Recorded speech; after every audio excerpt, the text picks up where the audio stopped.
You are standing in a cafe, Okay. and you want to buy a cup of coffee. Right. You feel good. You know the English words in your head. But then the person behind the counter looks at you. Yeah. They ask for your order. And suddenly, well, your brain just freezes. It completely stops. Right. You want to sound natural. You want to speak easily, like a local person. But the words do not come. No, they do not.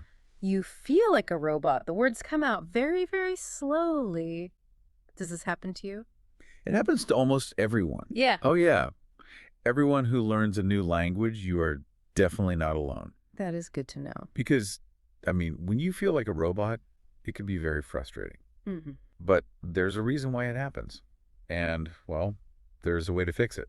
Welcome to our deep dive. Today, we have notes on a very famous goal. Many people call it the holy grail of language learning. A very big goal, yeah. Exactly. Our mission today is clear. We are going to learn how to stop translating every single word in your head. Right. We are going to learn how to start thinking directly in English. This is a very big goal. But please, do not worry. Yes, exactly. This deep dive is a safe place for you to learn. We know that learning a new language is hard work. It takes a lot of time. It does. So we're going to speak slowly and clearly. We will take our time today. We will explain everything step by step. Okay, so let's start. In the notes we're looking at today, they say we must understand the problem first. Right. The big question. Yeah. Why do our brains translate? Like, why do we think of the word in our native language first and then change it to English? That is the most important question. And, well, many people think their brain is just lazy. I always feel lazy when I do it. Right, but that is not true. Your brain is not lazy at all. Oh, really? Yeah, your brain is actually very smart and it is very efficient. Efficient, okay. It likes things to be easy. It wants to save energy. That makes sense. So it likes to use safe, easy paths.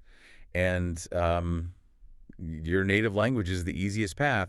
You have used it your whole life. Right. Your brain knows every corner of that path. So the brain wants to be safe. I understand that. It is like driving a car. Okay, yeah. You want to take a busy highway that you know very well because you drive on this busy highway every single day. Yes, exactly. But there's a big problem with taking that old, busy highway. What is the problem? Well, the research calls this problem the lag. The lag. What exactly does that mean? A lag is a delay. It is a space of time where nothing happens. Okay. Imagine you have a very slow internet connection on your phone. Oh, I hate that. Right. You want to watch a funny video, so you click on the video. But it does not play. Exactly. It does not play. You see a little circle. And And it is spinning and spinning. you just wait. You wait. You wait Right. some more. You feel frustrated. Well, that spinning circle is the lag. Oh, wow. That is exactly what happens in your brain when you translate. That spinning circle. Okay, that makes perfect sense. Let's look at how this happens in a real conversation. Good idea. Let's say someone asks you a simple question, like, they ask, how was your weekend? Right. When they ask that, your brain goes through 4 different steps. 4 steps. That sounds like a lot. It is a lot. Yeah. Step 1, you hear the English words. How was your weekend? Okay. I hear the words. Step 2, you translate those words into your native language, inside your head. Right. I changed the words to my language. Yeah. Step 3, you think of your answer. But you think in your native language. You think, my weekend was very good. Okay. And then step 4. Finally, step 4, you translate your answer back into English.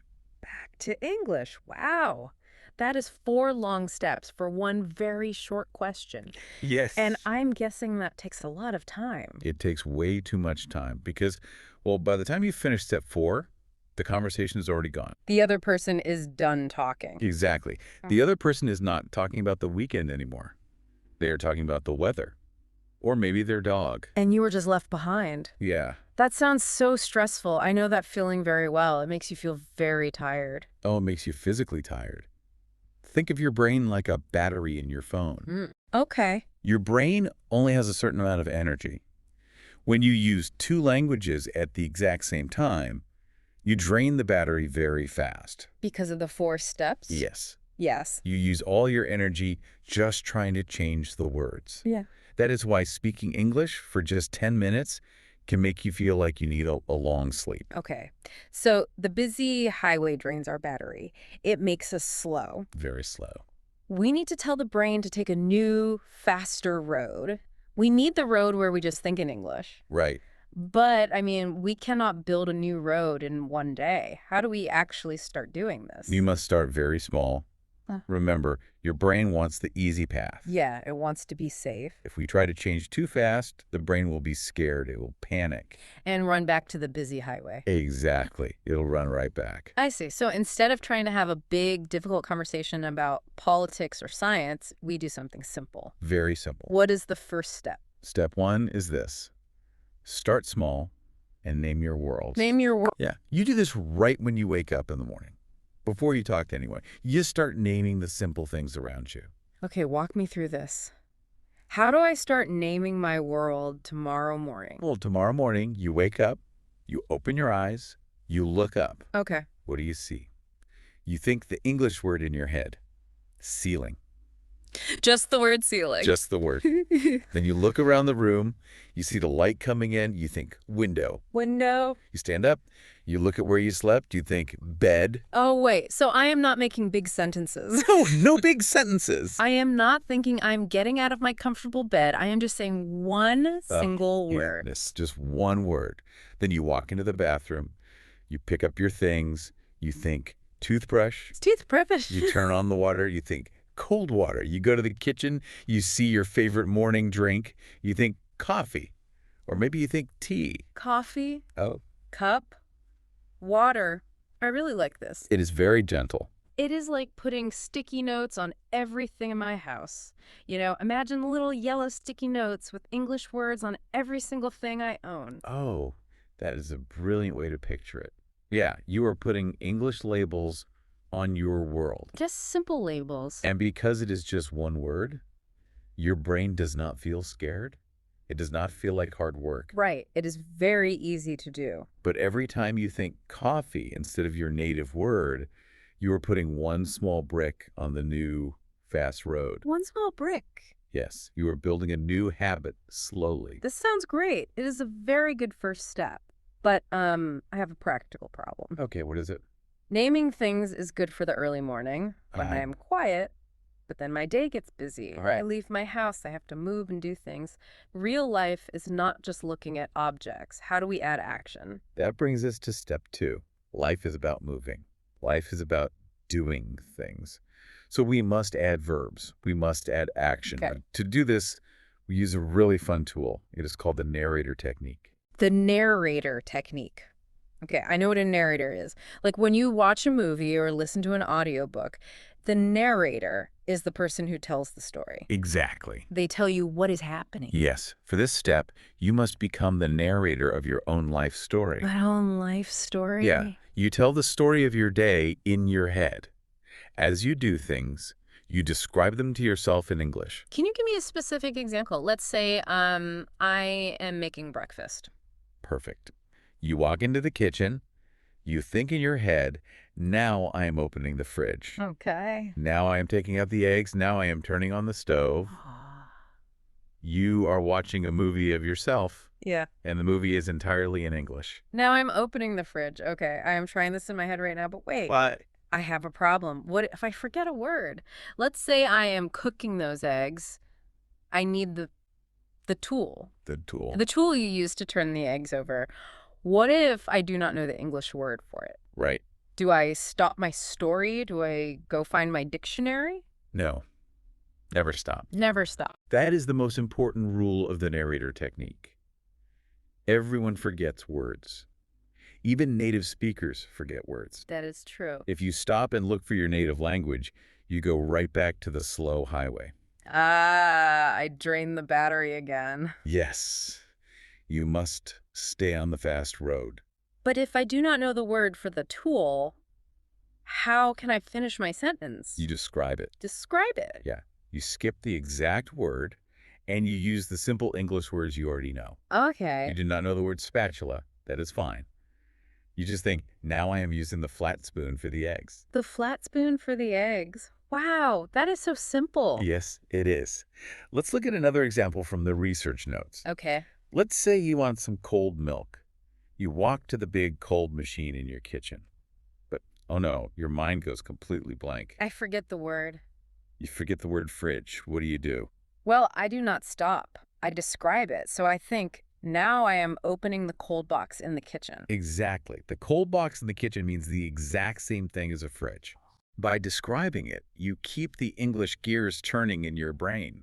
You are communicating the idea perfectly. I really love this. It takes away so much fear. It does. I mean, I can use this everywhere I go. If I am walking in the park and I see a dog, but I panic and forget the word dog, I can just say to myself, look at the happy animal in the park. Yes, the happy animal. Yeah. Perfection is not the goal here. Oh, Nobody's perfect. Moving forward is the goal. Keeping the flow of the language is the goal. I am feeling very confident now. I am putting sticky notes on my world. I am narrating my actions like a movie. We're doing great. But, real adult conversations are not just descriptions. People talk about the future, they make plans. How do we start making real, complete thoughts? This brings us to step 3. We use something called internal monologue. Internal monologue. Internal means inside your head. Right. And monologue means speaking by yourself. Yes.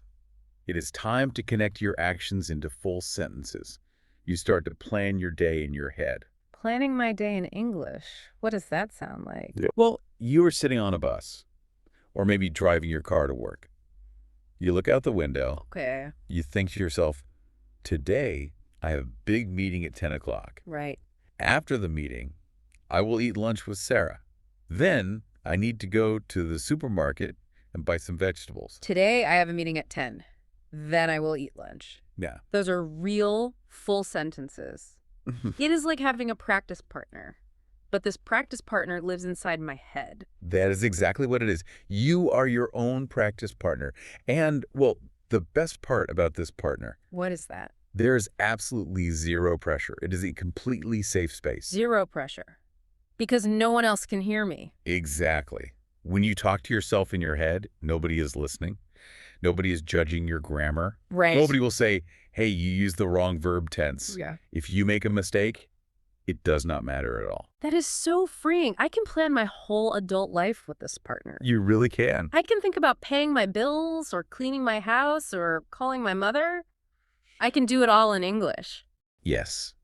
And every time you have a full thought with your internal practice partner, your English brain gets stronger. The new road gets wider. Yes. It gets wider and faster. This all sounds wonderful. I am practicing with my internal partner. I am building the new road. But I still have a big question. Okay, what is it? I want to learn more. When I read an English book or listen to English music, I will find brand new words. Of course. Words I have never seen before. What do I do then? This brings us to step 4.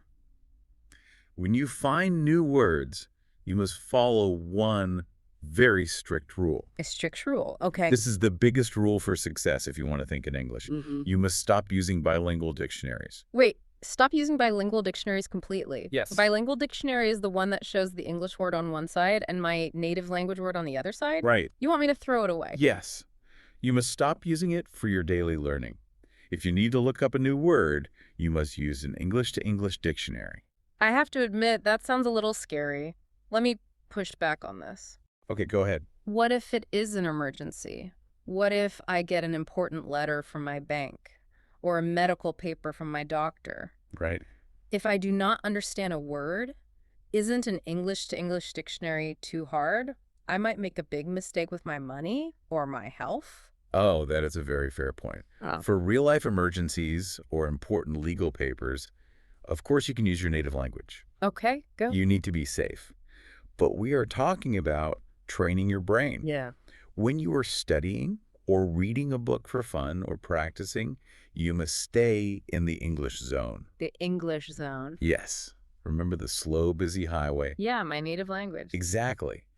If you are reading an English book and you do not know a word and you look at a bilingual dictionary, What happens? you are taking an exit ramp right back to the slow highway. Oh. Your brain sees your native language and says, this is easy. I do not have to work hard anymore. And you instantly stop thinking in English. Yes. Oh, I see. The bilingual dictionary is an exit ramp. It takes me away from the fast road. Exactly. But if you use an English-to-English dictionary, there is no exit ramp. You have to stay on the road. You stay on the fast road. You force your brain to understand English using English. Let's do an example so I clearly understand this. Good idea. Let's say I am reading and I see the word apple for the first time. I do not know what an apple is. Okay. If you use an English-to-English dictionary, you will not see your native word. Right. Instead, you will read a simple sentence. You will read, a round red fruit that grows on a tree. A round red fruit that grows on a tree. Yes. Okay. I know the words round, red, fruit, and tree. So I understand what an apple is without ever thinking in my native language. Yes. And look at what just happened. What? You learned the word apple, Huh? but you also practiced the words round, red, fruit, and tree. Oh, wow. You practiced 5 English words to learn 1 new word. That is incredible. It is a total game changer. It makes the brain work, but in a good way. It is a complete game changer. It is hard at first. You will feel frustrated. You will want to look at your native language. The easy path. Yes. But if you stay in the English zone, it gets easier every single week. We have covered so much important ground today. This really is the Holy Grail. It really is. We now know how to stop the lag. Before we finish, let's take a moment to review everything. I want to make sure the steps are very clear for you. It is always good to review. First, remember this very important fact. Your brain is exactly like a muscle in your body. Like the muscle in my arm. Yes. If you want a strong arm, you must go to the gym. You must lift weights. You cannot go to the gym just one time and expect big muscles. You have to train. So to get a fast English brain, you have to train it to think in a new way. And you must do it with consistency. You must practice every single day. Practice every single day. Okay, let's walk through the steps of our journey one more time. Slowly and clearly. Okay. Step 1 is for the morning. Start small. Name your world. Put imaginary sticky notes on the objects around you. Window, bed, coffee, cold water. Step 2 is for when you are moving. Use the narrator technique. Tell the story of your life like a movie. Add action. And remember the golden rule. If you forget a word, never stop. Describe it instead. Right. Now I am opening the door, and if I forget a word, I just say the flat spoon for the eggs or the happy animal in the park. I keep moving forward. Perfect. Step 3 is for your full thoughts. Use internal monologue. Become your own practice partner. Yes. Plan your day inside your head, where it is totally safe and there is zero pressure. Today I have a meeting at 10 o'clock. Then I will go to the bank. And finally, step 4 is for learning new things. Stay in the English zone. Stop using bilingual dictionaries when you practice. Use an English-to-English dictionary to understand new words. Do not take the exit ramp back to the slow highway. Name your world. Narrate your actions. Plan with your practice partner. Stay in the English zone. These are 4 very clear, very simple steps. They are simple. You can do this. It is a safe process. Just take it one day at a time, one word at a time. If you follow these 4 steps every day, you will build the new road. You will stop the lag. You will not feel like a robot anymore. No, you will start to speak naturally and easily. I feel so inspired. I'm going to start doing this right now. That is wonderful. But before we say goodbye, I want to leave you with a final fun thought. Something for you to think about for the rest of the day. What is your final thought? Think about this. If you practice naming your world tomorrow morning, Okay. if you narrate your actions like a movie all afternoon, Right. if you talk to your internal practice partner in full, beautiful sentences all evening, Yeah. when you go to sleep tomorrow night and you close your eyes, what language will your dreams be in? Oh, wow. That is a fascinating question. If you train that brain muscle enough and you build that fast road, maybe your dreams will start speaking English too. Imagine that. Dreaming entirely in the English zone. Thank you for joining our deep dive today. Keep practicing. Do not worry about being perfect. You are doing a great job. Goodbye.